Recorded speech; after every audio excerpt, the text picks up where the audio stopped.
Welcome to another episode of How To with Mia and Ziad.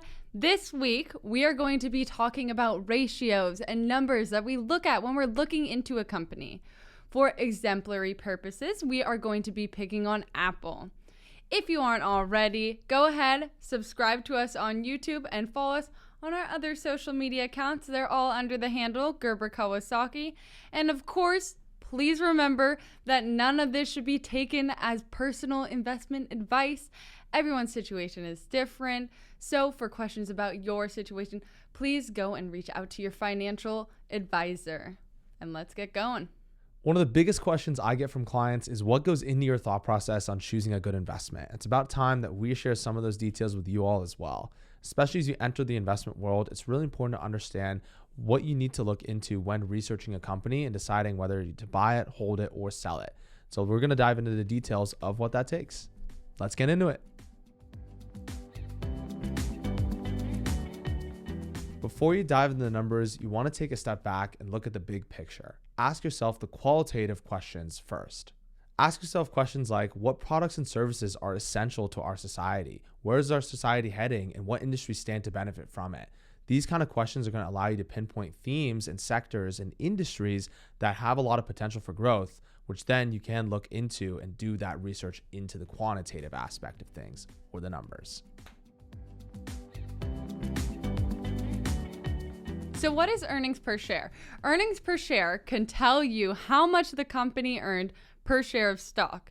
It is showing the measure of profitability. So let's say that a corporation has 10 million shares of stock outstanding, and then they earn another 20 million in profits over the last year. 20 million divided by 10 million would give you an earnings per share of $2 per share. After finding the earnings per share, we can then factor in the share price by using it in the PE ratio. But we'll go on and break down the PE ratio in just a minute. Another metric people use to value companies is the price to sales ratio. It's pretty straightforward. It's the price of a stock divided by the revenue per share. Just as with the PE, the higher the price to sales ratio, the more expensive or overvalued a company can be. The reason people use price to sales over PE sometimes is there's a lot of newer companies that aren't earning a lot of money yet, but a lot of people believe in their potential for growth, which gives them astronomical PE valuations. Using a price to sales can give you an idea on how their business is growing from the top line and a good understanding of their current state of their business as opposed to the future potential for growth in earnings.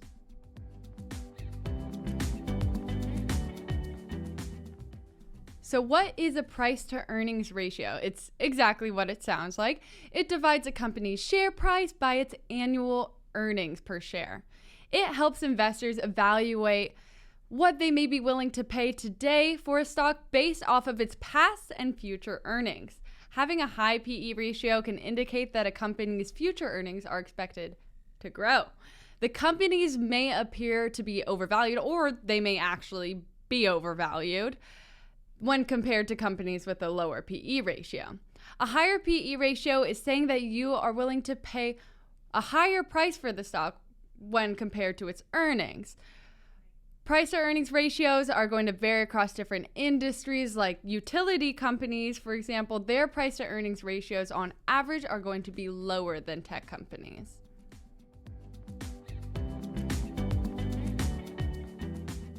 Profit margin is the amount of money that goes back to a company after the sale of a product or service. Each sale has a cost, and the higher the profit margin, the more beneficial it is to that company. This number does a great job of telling the story behind a company's business. If a company has a lower profit margin, it generally means that they lean on a higher volume of sales to stay competitive. Keep this in mind as you look at a company, as this can give you a lot of clarity on that company's business structure.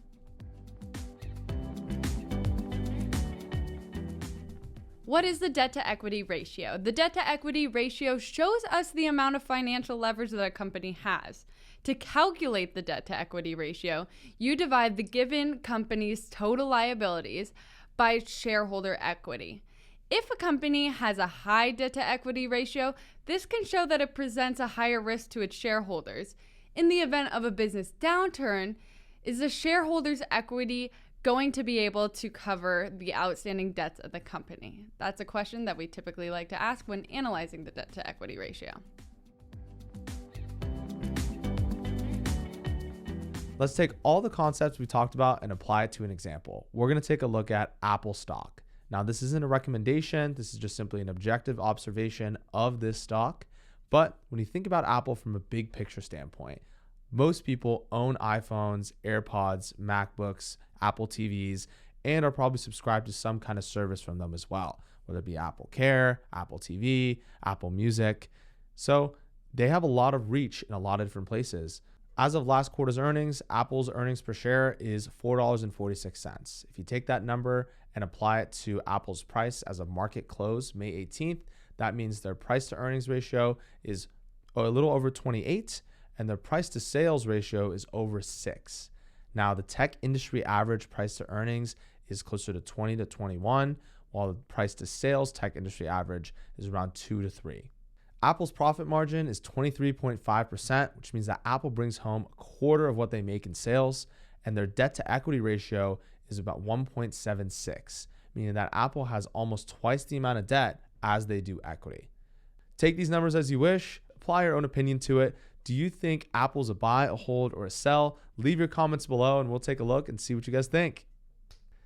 As you can see, valuing one company is a difficult task. It's not easy work. Now, valuing hundreds of companies is even harder, and we're here to take that load off your shoulders. At Gerber Kawasaki, we do all our investment research in-house and put in the elbow grease to make sure that we're picking the best investments for you and your situation. So don't hesitate to reach out to us. You can sit down for an initial consultation, build a financial plan for you, an investment strategy that makes sense for your goals.